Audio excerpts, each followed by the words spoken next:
Hello everybody! Gaming Father here with another honest review from my video games review series. This time we will take a closer look at action platformer called Tembo The Badass Elephant.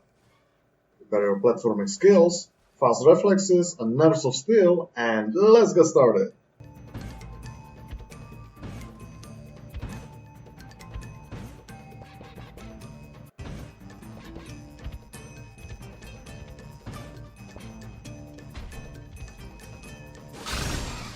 Let's have a look at story first. It is the classic action platformer one. You are the hero, heavily armored elephant this time, which is quite original, who is the last chance to save the Shell City from devastating forces of evil organization called Phantom. I'm sure that each of us has seen such a story hundreds of times, and it is there just simply to be there.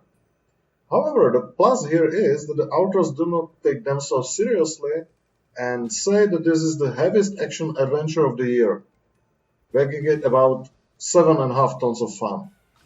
After all, a game with such name can hardly take itself seriously. So let's see if it can really offer what is being advertised.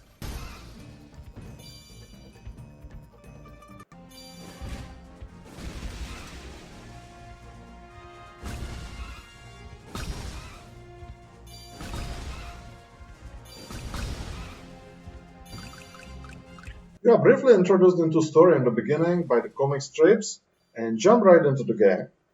The first level serves as a classic tutorial where you will learn most of your wide variety of moves.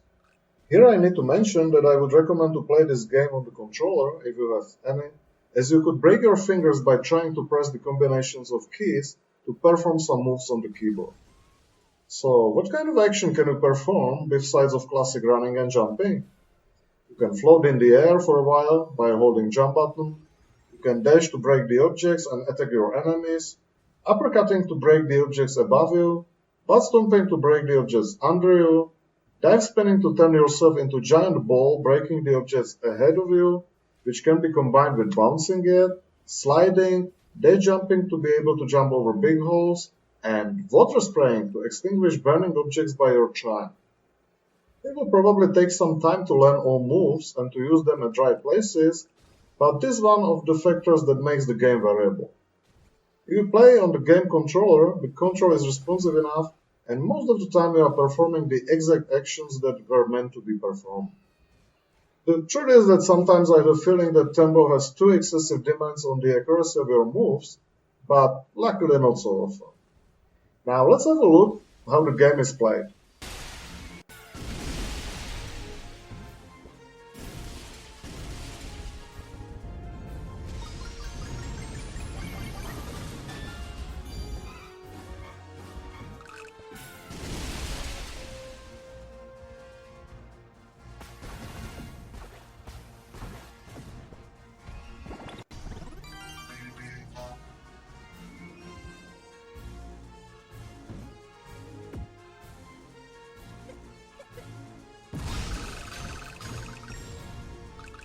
Have you ever heard the phrase, to behave like elephant in China shop?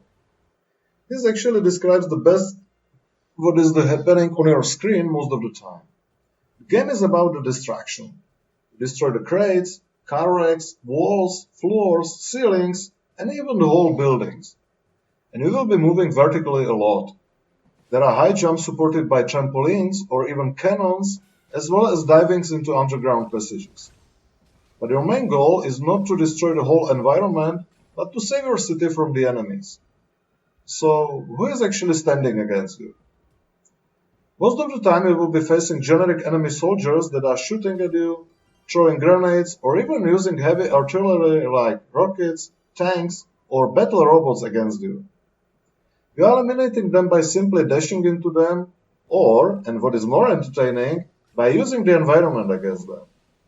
Sometimes they are simply staying on the container full of explosives, so you only need to destroy it to make the firework from your enemies. Sometimes there is a giant bowling ball that you just need to release by destroying something to make the perfect strike of your enemies. Using the environment against your enemies is simply fun and gives another plus points to the game. Only the variability of the enemies could be a little bit higher. The UI consists of several counters. The top bar represents your life, and it is getting shorter with each damage suffered. Once it is gone, you are losing one life. The number of remaining lives is determined by the number next to the peanut bottle. Peanut bottle, I said. Yes, because you are collecting peanuts on your way to the end of level, and they are almost everywhere. Once you collect 300 of them, you get additional life. There is also a water bar that shows how much water you have left to extinguish the object under fire. There are usually water tanks close to such sections, so you do not need to be scared that you will not be able to proceed further as you have no water left in your tank. The last two counters showing how many enemies you have eliminated out of the whole count of enemies and how many people you have saved. Yes, you are saving people that usually appear on hardly reachable places. Once you reach them, they sit on your back and riding on an elephant. What is the point to gather as many people as possible and to kill as many enemies as possible? Simply to get a better score at the end of each level. It's a shame that there are no upgrades or skills to improve, as this would make the game even more funny and variable.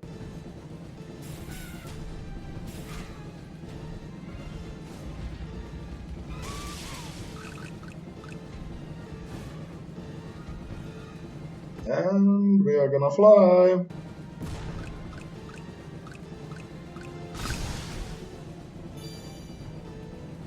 The graphics of the game has a nice comic style with destructible and living environment on the foreground and a lot of objects on the background, where you can also find many Easter eggs if you find some time in all the destructive organ.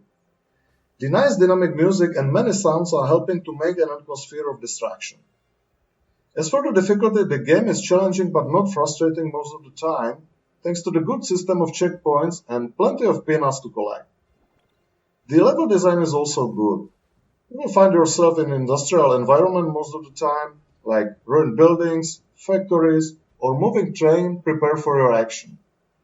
Only thing that is a little bit disturbing and also annoying is that from time to time there are the passages that require accuracy and patience, like when you are hanging on cog wheels, rotating and trying to find the right moment to jump to the next cog wheel, which means to press jump when you are on the right direction and also to avoid the tentacles of giant robots on the background.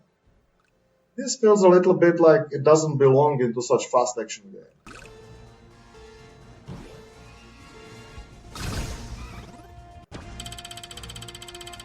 And here is the passage I was talking about. The jumping on from one cogwheel to another and trying to avoid the giant tentacles.